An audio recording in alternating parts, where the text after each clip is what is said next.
Welcome back to the Throwing Chairs podcast brought to you by the Hoosier Network. I'm Audrey Marr, joined today by Joe Cronin and Thomas Crow. How is everybody doing? Happy Friday. Happy Friday indeed. I mean, good day for a good day, I guess. Yeah. Weeks are chugging along. You know, it was a short week too. Let's go Martin Luther King. Yeah, it was actually a very short week. And the inauguration on Monday. That was one of the craziest trifectas of Martin Luther King, inauguration, and the Natty. That was something you were excited for, weren't you? I wouldn't say excited. It was just like a lot going on. It's just like, how does that all sync up? Down 2 touchdowns with 10 minutes to go. Let's kick that field goal, Marcus. Are you kicking that field goal? The thing is, I'm not. Then they get that touchdown, and all of a sudden, all they need is 6 points and a win. Right. Now, to be fair, cover 0 on 3rd and 11 when Against Jeremiah Smith is the best wide receiver. receiver, and Will Howard, he proved that he was really good this year. I don't know if he's like, top 10 NFL draft pick, quarterback-wise, but he was good, and people were not giving him enough credit. I know this is not a college football show. No, let's talk about it. Hey, speaking of football. Oh, this Kurt is Signetti. this is basketball. Oh Yeah. my gosh, of Dang. course. Sometimes you Never forget. mind. Sometimes you forget. We sometimes forget, but you know what? We could talk about Indiana football probably for a whole entire podcast, but we won't. Let's talk about Indiana basketball instead. Actually today, right before we were doing this, Indiana landed another commitment, Haroon Zerno. I really hope I'm saying that right. I'm sorry if I'm not. He committed alongside Trent Sisley. He'll be the second class of 2025 edition for the Hoosiers. That's going to be kind of an interesting way to see how they kind of work together on the floor. And I mean, no one knows what next year's going to look like. Not a clue. Puts up 20 a game, 46% from 3. This is an interesting guy, especially if he ends up maintaining his commitment between now and enrollment into classes, because it's something that Mike Woodson has never done, I don't think, in getting an international guy. Yeah. It's from Bosnia.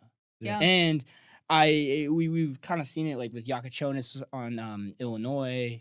These young kids from Eastern Europe, they can hoop. Yeah. They can hoop. I mean, you look at the NBA right now, the Luka Doncic's, the Nikola Jokic's. It's like, these guys can play basketball. It's a global game. And these 17, 18-year-old guys who are growing up playing, and there's a lot of talks with like the fundamental like youth development of basketball now. And like AAU, you've heard it before. Like John Calipari said something, Coach K, that like AAU is kind of breaking the U.S. version of basketball.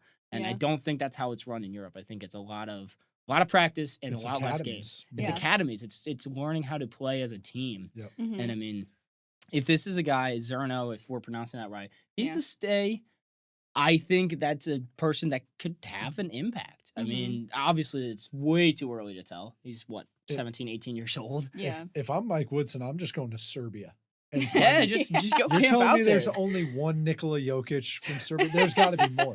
5 triple doubles in a row. These guys before can the third hoop. Quarter Like, even Insane. Tingus Pingus. Yes, even Tingus Pingus. All right. Well, Indiana got its Luka Doncic, but let's not talk about that anymore. Let's talk about this season. Ohio State, we were able to talk about that. That was the last time we were previewing that game. Mention real quick, I called overtime. Yeah, That's all I'm going to talk about it. That's all I'm going to say. I called overtime. But overall, 77-76, right? Yeah, 77-76. Let's kind of talk about that. I think that was pretty much the exact same game that Indiana played last year at Ohio State. Horrible first half, one of the best second halves they played all season. And it was just, you could almost see it. You could almost call it of how it was going to go before you went into that game. The matchups were so unique. I don't know. It was just a very different kind of game for Indiana. And also they made a change to the starting lineup. So we'll talk about that in a little bit. But overall, Joe, I'll start with you. What are your overall thoughts from that game? It's hard. It's hard to have a ton of thoughts on that game after Wednesday's Northwestern game. Yeah, but exactly. Looking at this one, the overtime, it was so weird because you go into halftime and it's like all the writers, everyone doing stories, kind of knew what they were talking about. It's like another road disaster. Turnovers were high. The shot selection was bad. They were clanking from 3. I think they had 1 of 9 at the break. And then Luke Goody, I mean, he called his shot after that Illinois game, kind of like, hey, we got to turn things around. And he had a career night. Yeah. 23 points is a career high for Goody. Great game. The shot that gave them the lead to win. So he won the game for them from his offense. Ballo played a great game as well. Another double-double for him. some guys off the bench like Kane and Carlisle was solid, and of course Anthony Leal, despite not scoring, did make the defensive stop at the end to secure the victory. And it's a moment like that where it's like that was a feel good win. We were talking to the players after the game. The locker room was bumping. They were blasting music. They were they were excited. They were just excited. Yeah, they were really excited. Laughs were had. I'm not going to go into too much detail. The video's probably gone out at some point, but there were people laughing about like this game. And not in like a funny sense, but it's like the vibes seemed better. Vibes were definitely a lot The higher. emotion on Woody's face. Double like what? We haven't seen that in a while. We have not seen excitement. It was so weird. Like Taylor two halves, and just go into college basketball overtime. It's so pivotal to make shots. 11 points were scored in those 5 minutes total. Yeah. Luke Goody hit a 3. Kaden Carlisle went one of 2 from the charity stripe, and then I don't know who had the other bucket. And then Illinois got that first bucket, and then 2 minutes later there was nothing, and it's like, ooh, is this or Ohio State? Sorry, Ohio State got that first bucket in overtime.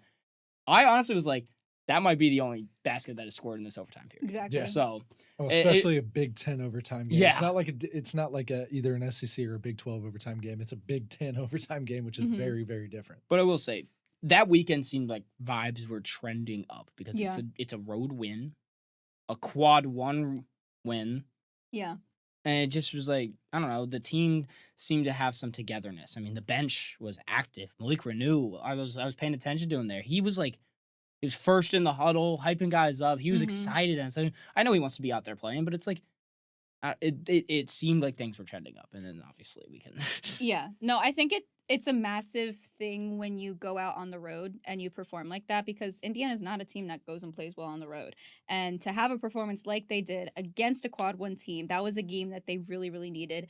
And I mean, we'll talk about Ballo and Goody more, but I want to quickly mention for Oumar Ballo to have as good of a double-double performance that he did, 15 boards, whenever he doesn't have that good of games, he doesn't have a good rebounding performance. And I think in order for Ballo to be seen as dominant down low in the post as he is, he needs to have that good board performance. And then that's when like Malik Renew sometimes would overshadow him on that.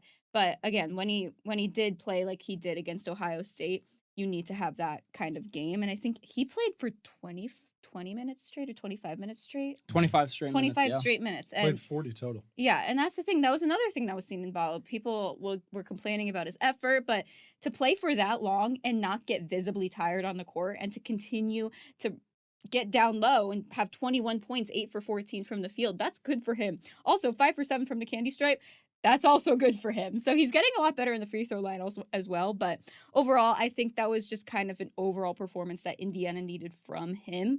And I think that was kind of the day that was trending upward for Indiana. You almost thought they were going to have a really dominant performance at Northwestern, which we'll get into in a little bit later. But that's the different thing about this Indiana team, is that there's just a lot of inconsistencies. So it's just, I don't know. I think they kind of just need to figure out what mentality works within them, because I think they're just preparing in different ways for all these games, and I don't know. I think they just kind of need to stick to the same game plan. I know it's different looking at these different kind of teams, but it's the same thing when they're looking at perimeter shooting, and that was the downfall at Northwestern. Anyway, I don't know. But overall, I think they had it all figured out against Ohio State, and that was a game that you needed to have it figured out. Ohio State goes and beats Purdue at Mackey Arena. So the Big Ten is so confusing. I don't think you can look at these games and be like, oh, that was like a big win, because no one would think looking at Ohio State that's a big win. Then they go and beat Purdue at Mackey. But yeah, just to touch a little bit more on Ballo, he had actually more offensive rebounds than he did defensive rebounds. He had 8 offensive, 7 defensive. Just a couple quick things on the Ohio State game. In a Big Ten game, a 1-point margin of victory is not a surprising thing, especially on the road, especially in overtime. Well, obviously in overtime, I guess, but Indiana did everything right, just barely. Mm-hmm. They made more free throws, turned it over 1 less time than Ohio State, 15 more points off turnovers, 4 more rebounds, 5 more offensive rebounds, 11 more second chance points, 15 more bench points, 2 more fast break points, 1 more steal, 1 more block, and 5 more assists. Those are the kind of numbers that when you go on the road, you're not going to beat a team by 10 or Illinois beat Indiana by 25. But typically in the Big Ten, you're not going to win a game by a large margin on the road. But if you can go into an Ohio State or a Michigan State or a Michigan and do the little things just correctly enough, this is the result. Yeah. The interesting thing, that was the first game all season that was decided by less than 5. Yeah. You mentioned that on the last show. Yeah. I don't know. I think it's just, it goes back to the inconsistencies, I think. But overall, that was definitely a game that they're going to look back at, see that it is good. It is bidding well for their schedule because Ohio State's now going on to be go on a pretty good run. But bouncing off of that kind of, let's kind of go a little bit to Malik Reneau and Northwestern return for his first game back in 5 or 6 games. But he came off the bench, and Luke Goody now consistently in the starting lineup. Leal was added into the starting lineup over Trey Galloway. Overall, I mean, how do you think that's going to work? I know we talked about how the 2 big lineup is not working. Yeah. Go down low, and I don't know. How are they going to switch up starters? Do you think they switch it up, add Malik Reneau back into the starting lineup, or what do you guys think? I mean, from the sample size at Northwestern, he did not look ready. Yeah. 0 for 6, 10 minutes played. Just, you got to ease him back in. I don't think Reneau's ready to be in the starting lineup. I think when he's at 100%, it's hard to leave him out. But they're at a point at this season where Luke Goody needs to be in the starting lineup. And I think he has proven himself that he is the leader of this team. And the guys are going to rally around him, it seems like. He seems to be the focal point of bringing some sort of energy that maybe wasn't there. But Reneau also does a solid job of that. Like I mentioned at Ohio State, he's still sitting out, but like he's conversing with the guys on the bench. He's getting hype when his boys are making good plays, and I don't know. It's hard, and I will say Anthony Leal's going to be out of the starting lineup. Let's be honest here. It was good. I think it needed to happen against Ohio State, but it comes to a point where if you're starting, getting 20, 25 minutes, you got to score. This is back-to-back games. I mean, he hasn't made a field goal. I think he had 1 point against Northwestern. And it's like, I understand not everybody's a scorer, but give 5. Yeah. Right. And at 5 turnovers, 1 point, that's not going to cut it. Like, it's just like, I understand he brings an energy and intensity on the defensive end that was needed. And, I mean, he sealed the win against Ohio State.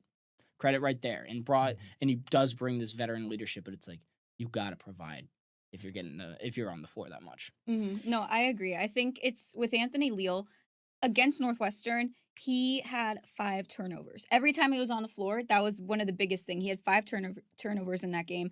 Yes, he has a great performance on the defensive end, but overall, he's not bringing anything offensively. The only possible shot he had was a basket interference, which I'm not completely sure about that call. But it was, I don't know. I think overall, he's just playing with a little too much. I don't know. In a sense, I think he's just trying a little too much to score. And then he's also just making all those bad plays, bad turnovers.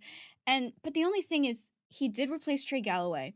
But I almost think that Galloway is a better 6th man.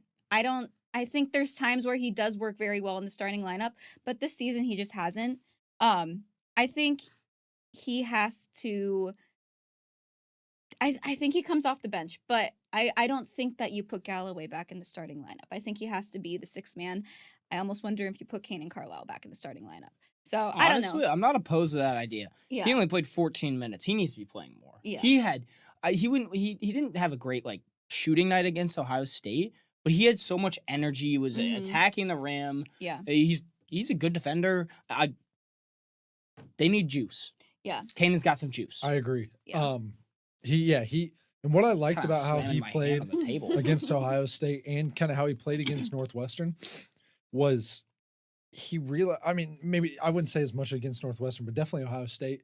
He realizes that he's in a spot where he needs to earn minutes. And he went out there and he kind of went for it in a way, if that makes sense. He just was like, you know what, I'm going to play. And if he takes me out, he takes me out. And if I play well, I play well and I prove something. I think he did that against Ohio State. I think he needs to keep doing it. Yeah. Audrey, back to your question about Reneau. I think it's too early to have the conversation. I don't think Northwestern's the sample size to really. How did he get to converse 6 about shots it? in 10 minutes? That's impressive. He was going. Yeah, he But was. Yeah. even bigger to that, he gave up 4.8 points in his 11 minutes. That's a 0.43 average of a minute. That was second worst on the team. So I think that's just another proving factor that he's got to get his conditioning up. Woodson actually said that to Andy Katz in one of the interviews, that he just can't play him very long because his conditioning isn't there. Andy Katz, we can have a whole episode on him too. That is true. A couple games from now, we'll see how he looks against Maryland.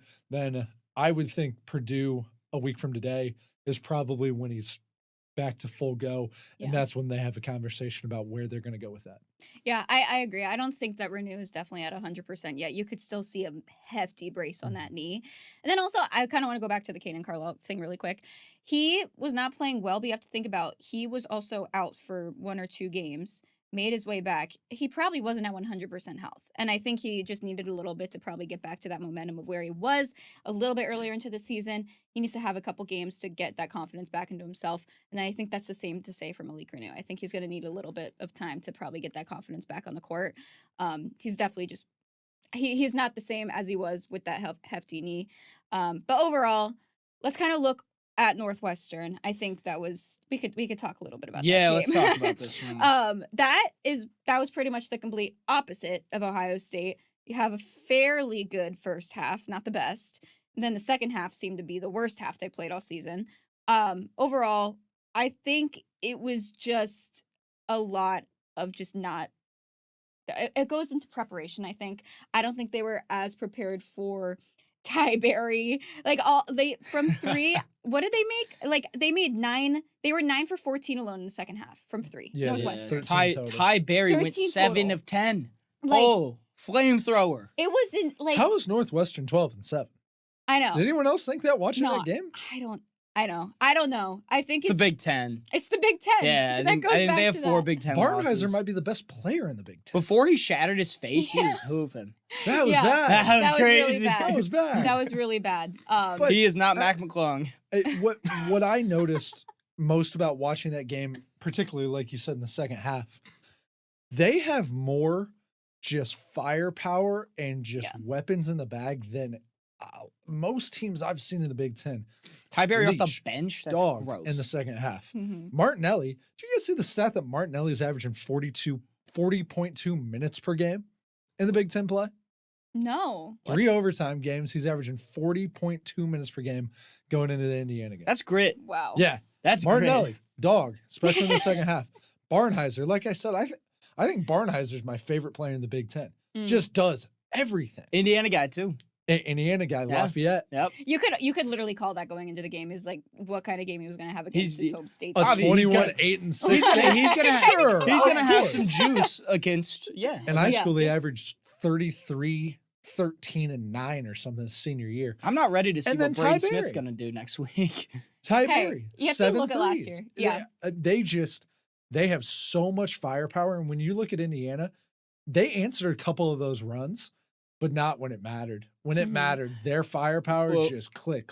I mean, Yeah. It was crunch time though. You So let- crunch you- time in the second half they started going a little bit of a run, but then Yep. again, turnovers happened. you so, let up 54 second half points, you're not winning. No. You're not winning. No.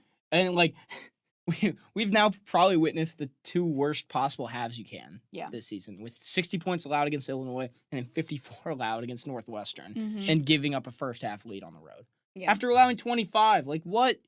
Yeah. What? doubled up. Yeah. It looked like 20 minutes. It was like, all right, this is just gonna be one of those gritty Big Ten games. It's like 55-60, and it's like, if you got to grit one out, get a little dirty, you have to. They hit 5 threes in a row Yeah, in Yeah. the second half. they're rolling. Mhm. How do you not call timeout? How I does don't know Mike how you- Woodson not call timeout? That's what I wanted to also bring up. You should was, never have a 10-0 run gone against you. Exactly. Yeah, If it ever gets to 8, call timeout. yeah. It was a 21-4 run total. That's absurd. That's absurd. Call 2 timeouts. I know. Goodness. So You can. And then the I'm a lineup. Well, no, believer in you- ending a run with the timeout. I think you can take the air out of a building, especially if it's a media timeout. That's 3 minutes that people are waiting around, chilling out, not really. When it's back, everybody's out of their seats, going.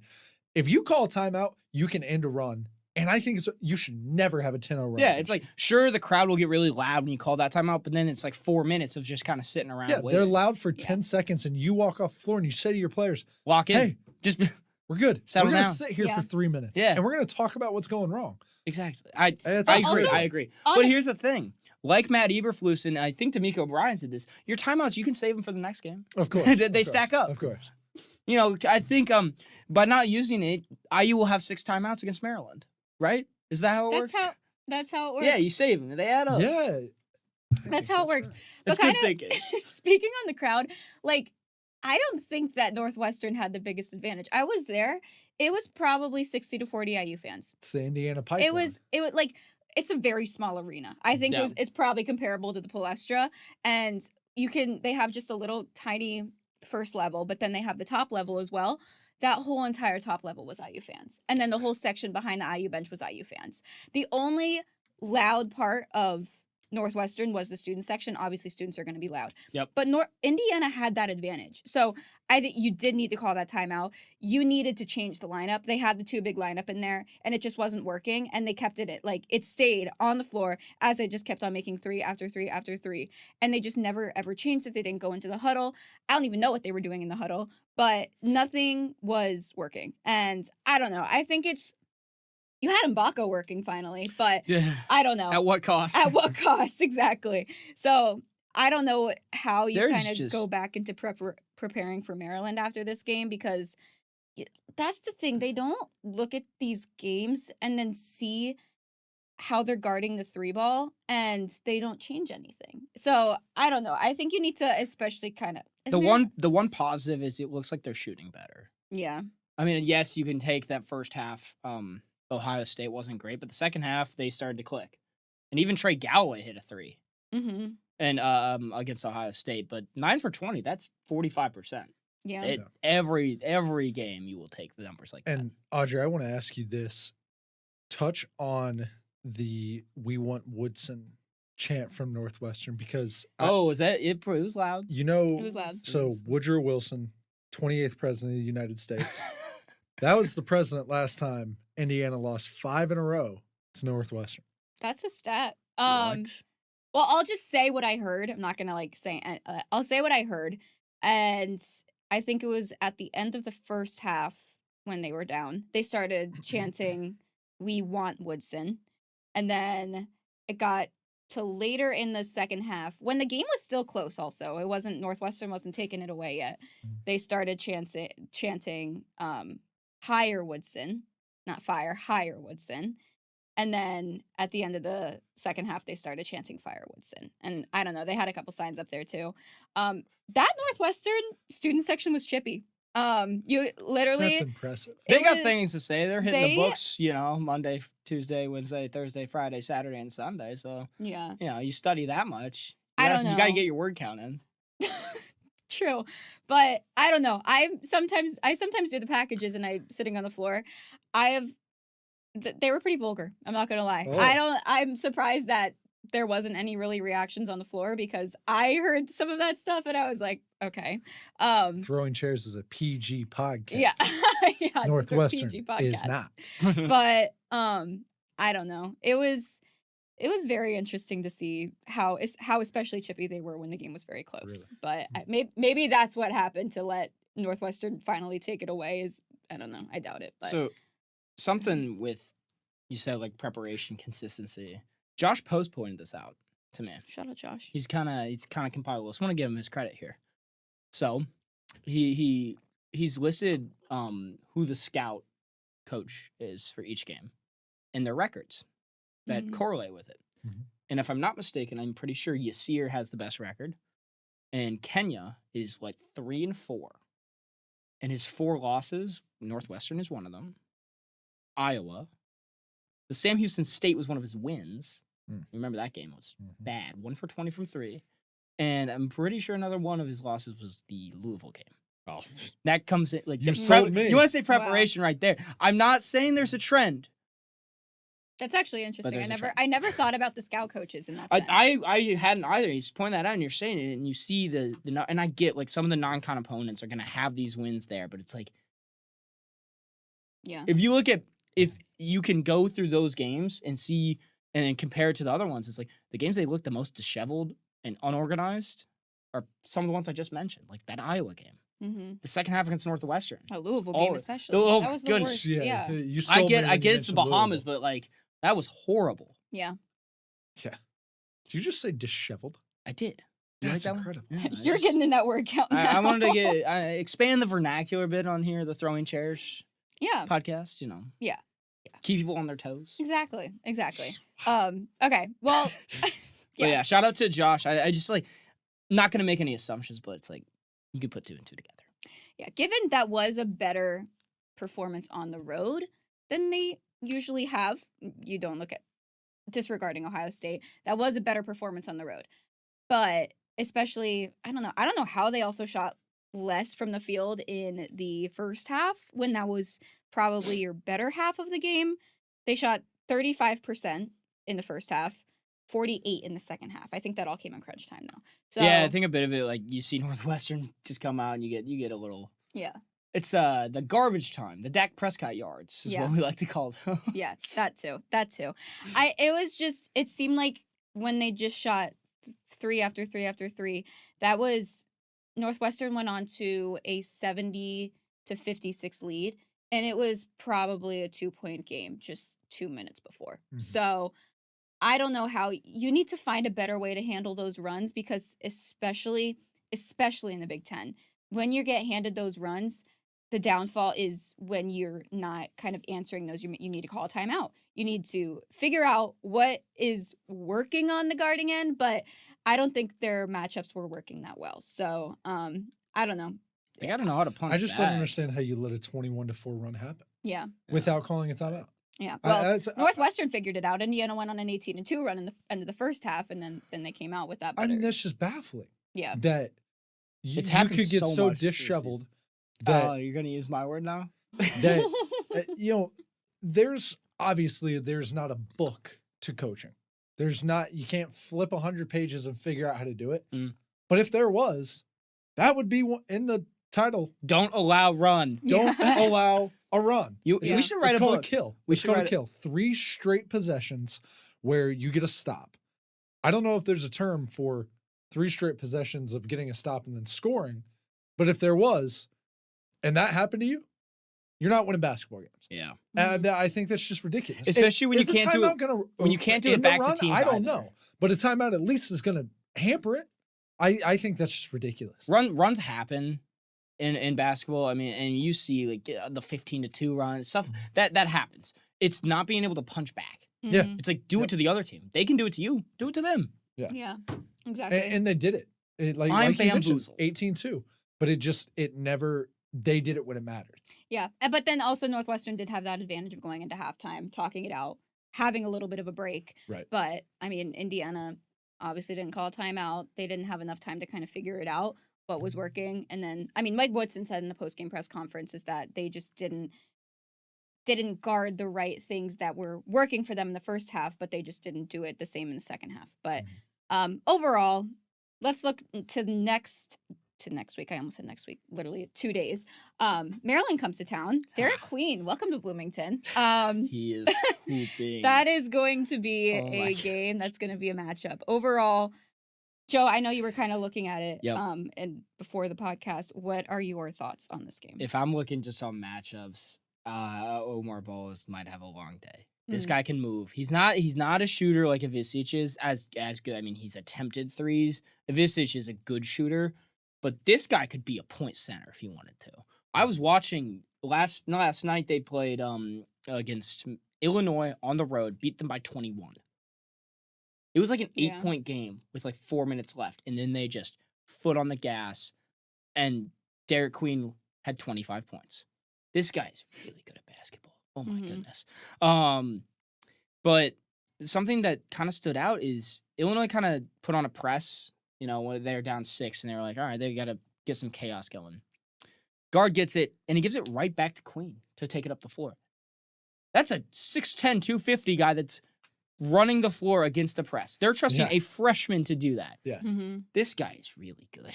Yeah. They just beat Illinois, a ranked Illinois team, by 21 on their own court. Yeah.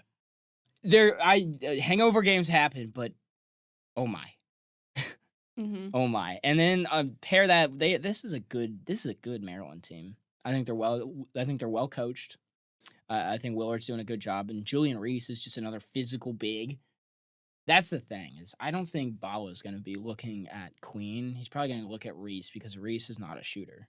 Mm. So this would be a game that Indiana would really they like to need have it Malik Renew. because Exactly, Renew. that's what I I was think gonna say. Renew could keep pace with the Derek Queen just from physicality, speed, things like that. But can he do that now? No, Exactly. no. I don't think he can do that right now. I don't think he's at 100%. Maybe Langdon Hatton's going to have a career night. I mean, he might have a The game. face you just made is crazy. I'm not going to go into this. Langdon Hatton's not the answer. Yeah, okay. Man, Langdon Hatton is slow. Really, very slow. I don't know. You have to think this is probably a game they've been looking at for a little bit. This team's 5 deep with double-digit scores. Their whole starting roster puts on double figures. Like, yeah. Hey, I mean, Indiana knows Derek Queen a little bit, so they might have a different kind of plan again, going this into is game. another one where a guy's gonna have a chip on their shoulder. Yeah. Something to prove. Yeah. I mean, obviously, like, here's the thing. In reality, he's from Baltimore, so like it does make sense that he's going to Maryland. But it's like, we here understand the Twitter or X, sorry, the Twitter landscape of Indiana and recruiting, and some guy will go to visit, and all of a sudden, the entire alumni population thinks that they are committed. Mm-hmm. Yeah. So. As one does. Blowing it out of proportion, as some might say. Yeah. But still, if I'm Queen, it's like, all right, have a little swagger. Mm-hmm. You know, he probably got some nasty DMs or comments after committing to Maryland. Like, he's gonna if Maryland were to come in here into Assembly Hall. Oh, he's gonna. Yeah, he's gonna. Yeah. Bring I mean, if they come into Assembly Hall and just beat down Indiana. Oh gosh. Oh gosh. Whew. I mean, it's gonna get the last time this team was at home. The last time this team was at at home was Illinois. Yeah. And they're coming off that Northwestern. Oh. This is gonna be weird. This is kind of a make or break game, I think, for the season. I mean, that's what we said against Ohio week. State. That's what But if Indiana loses this game, then they go to Mackey. The wheels are off the wagon. And they lose that. Well, you're looking at 8 losses. And now you're 9 losses? 5 and 6 in the Big Ten. Yeah. And now it's like, if you don't win the rest, if you don't, Indiana's 14 and 8. You have to you can lose maybe one more game and make the tournament. 2 more. I mean, obviously that's pending whatever happens in the Big Ten tournament. Right. But it's like, realistically, the teams that are the first 4 out are 10 loss teams. Yeah. But that's the thing. You need to look at the rest of the schedule, and you cannot let what happened against Illinois happen again. You have to defend your home court. Yeah. These are games. Looking from the outside in, when you don't look as much into these teams, these are winnable games. Yes. But Big Ten is a winnable conference. it's the Big Ten.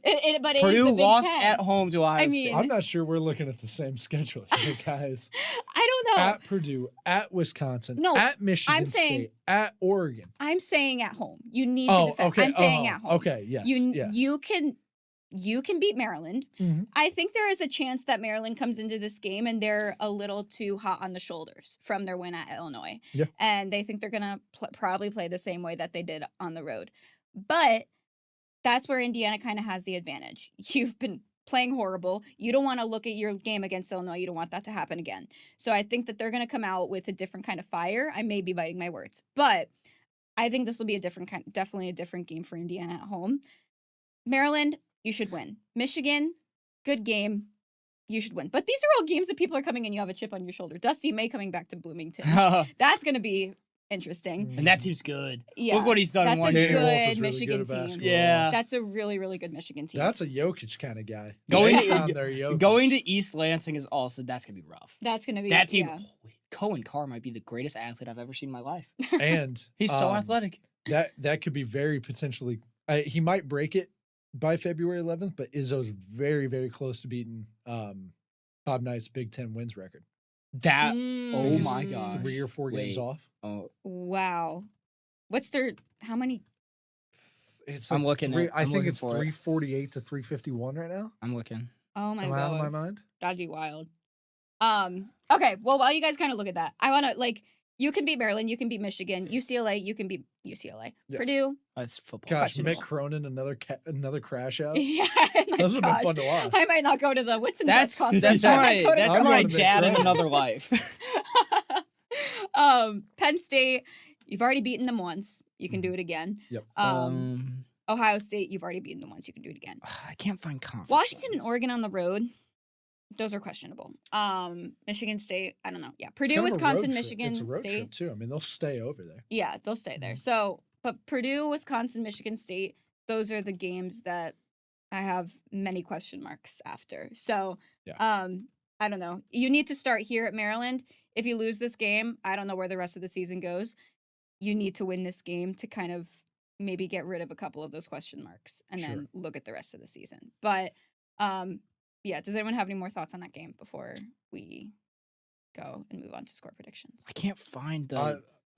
No, I think you hit the nail on the head, and I'll just jump in with my score prediction. I think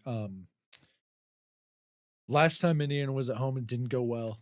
Good win against Ohio State, but the Northwestern game just proved to me that there are flashes, but it's just not consistent. I think other teams, there's talent, but other teams are just so much more cohesive than Indiana is, and I think Maryland's very similar. I don't think you go to Illinois and just slap them in the face without being cohesive, having a battle-tested game plan.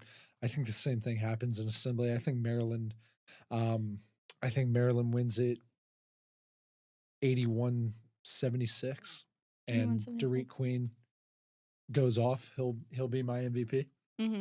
Yeah, valid. I think, I don't know, Joe. You're hard at work, so Dude, I'll let you I keep going. have to find out this information. But I think this is a game that obviously the one thing you're looking at is Derek Queen, Umar Ballo, Julian Reese, Malik Renew down low. That's everything you're kind of looking at heading into this game. But I think in a sense, Indiana doesn't look towards Umar Ballo for all of their production. I think they're going to kind of look outside. I think they're going to hope that they have a good shooting performance. I think they look to Luke Goody a lot in this game. Luke Goody's been their best player on the floor for a very, very long time. For the whole, very long time, what am I saying? Whole season. But yeah, I think this will be a game that Indiana comes back from. I think Maryland's going to be a little bit hot on the shoulders. So I think they're going to I think it's going to be a very, very close game, but I think Indiana's going to get the best of them by literally the smallest smidge. How about 1 point? Yeah, well, let's call overtime again while I'm at Okay. it. Let's call overtime. No, I'm not calling overtime. I'm going to go... You know what? I am going to go 1 point. I'm going to go 70-69 Indiana. MVP, I am going to go... I don't even know who am I going to go with. Oh my gosh. I'm going Luke Goody. Okay. I'm going to go Luke Goody. JC, what do you got? What do you So, okay. Good timing. Wait, 1, 2, 3. If Michigan State continues to wins their next 5, and hosts IU, that would be for win number 356, which would break the record. Wow. Oh Now- my gosh. Now, come on. That's my a pretty gosh. good pull. Oh my gosh. It needs to happen. That's wild. I don't know why it took me so long I to didn't know find that. it. I honestly didn't know that. I was just looking at the schedule and thought, oh, that might be the right time for that to happen. Wow. That's crazy. Oh my gosh. What a If the storyline. stars that is. alive. So, Oh my goodness. So what do they have before and, that? Wow. Indiana would win that game. So they are at home against at Rutgers. Okay. The Tough. Rack Notable. or the Jersey Mike's Arena can always mess people up. Oh wait, this one's in New York. Are they playing this one at MSG? Probably. That's weird. Minnesota at home, win. At USC, win. At UCLA, probably a win. Probably win. At home versus Oregon is tough. Yeah. But No, it's I at would home. honestly say USC is a question mark too. The only USC's thing- been playing good. The only thing is they are on a 1, 2, 3, 4, 5, 6, 7, my 8, God. 9, 10, 11 game win streak. Oh my god. They haven't lost since they were in Maui. Michigan State is really, really, really They're good. really good. If you watch They're that, really they good. are straight up ballers on that team. 7-0 in Colin conference Carr might play. be the most athletic guy I've ever seen. That's what I said Yeah. earlier. Oh my gosh. Yeah. I know, Nah, like the mission. The Dude, stars are okay. going to align for that to be the potential, I- and then I- Indiana will win that game. Dude, Yeah. that needs to happen. That'd Check be in cool. my veins. That'd be cool. That'd be cool. I That know would Indiana be- would win that game. Breslin Center would be going crazy too. Yeah. That would be special. Mm-hmm. I gotta make score predictions. Yeah. Score right? prediction game MVP. What'd you guys? All right, I can see it. 81-76, Maryland, Dairy Queen. Oh wow, 70-69. Nice. He was not listening at all. I was deep He in was locked research. in. I He was was locked in. looking. He was locked in. All right, so man, it's so hard because It is. this team just the consistent thing about this team is that they're inconsistent, Mm-hmm.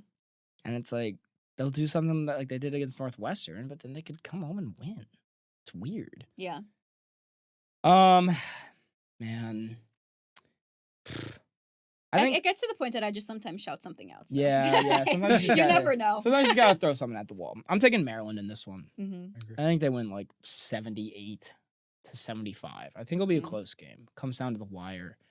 And I think foul trouble is going to be the MVP, and that Maryland will stay out of it, and IU will be in it. There you go. And they will have to go to Langdon Hat. they might. They why might. are you Hey, so angry? Why are you forgetting about Dallas James? Oh, Yeah. No, I think that guy's. mean- I've been saying that guy should play. I think He looks like a baller. I think there's a chance. He was So- cool in Hoosier Hysteria, Yeah, and they just have not given him a minute. That dude Yeah. is huge. he is. He There's is. no way that guy doesn't have a tough, Okay, like, you gotta sky watch. hook. Nah, You gotta put him watch. in. You gotta watch. There's no way. You gotta that watch he him is warm not- up. You gotta watch him warm There, up. yeah, he does look. He moves unathletic. around. He moves looks, around like a toddler. Yeah, but there's no way he is as slow as Langdon Hatton. Langdon Hatton could have 10 seconds to go block to block a shot. He wouldn't get there. He'd probably, There are just so go to many the times baseline. where you'll see a guard drive in, Hatton will be the help side defender, and you'll be like, "Oh, Hatton's gonna." He's not blocking that. He can't jump over a phone book. Here's the thing, though: if Ballo gets in foul trouble and when Renew starts the game with 2 fouls, Langdon Hatton, Give me Dallas they're Jones. not playing. He is Give me not. a 5-guard He's lineup not. over Hatton. I'm sorry. Hatton is not good. Let's for get some Indiana Ja'Kai Hoosiers. Newton minutes. Sure. Can we book it? Like, Let's get the some- linebacker I in mean, there. he Oh. he reminded me of CJ Gunn when he's played. Just like so amped. You know who would be really good for Indiana? Who? Caleb Banks. Oh my, he is hooping. Mm. He is averaging 18 points per game at 2 If only he could have played for Indiana. he's Yeah. he's a bucket. Who He did? would You know fit who in would- really you know who well. also would have been really good? Tamar Bates. Scoop. Dude, Missouri's playing. They're good. Yeah. And a good You guys conference. whispering. Missouri's good. Yeah, they're really good. They were terrible last year. SEC's good too. SEC is good. SEC basketball is what SEC football thinks they are. Big 12's good too. Well, yeah, Houston is. Houston stuff. Oh, imagine Kansas. Kansas. Still be there at imagine the end, if too. Kelvin Sampson coached at IU.